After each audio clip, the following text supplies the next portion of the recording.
ओ महाराज को तो ढड़ाऊ पड़वा में ढोलियो न को तो बंदाऊ हिंगलो यो खाट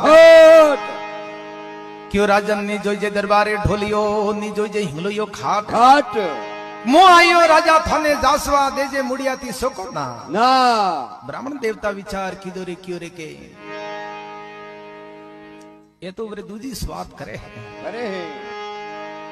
ओ महाराज को तो दऊ हिमर झुलंता परी दऊ घोड़ोरी वाल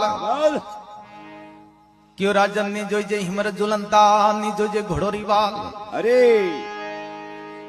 क्यों महाराज प्रदो सोनो सोलमो परी दऊ सोना रूपारी खान खान नी जो जे सोनो सोलमो नी जो जे सोना रूपारी खान अरे अरे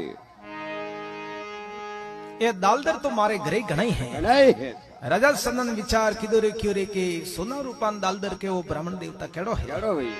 क्यों रे अन्य वहां अलावा तो मारे पड़े राजपाट है हाँ जो आपने बख्शिश की दो अरे ब्राह्मण देवता क्यों रे मारे राजपाट ने जोजे अरे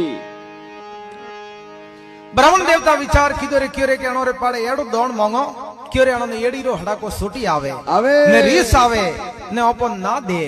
एड़ो करो हाँ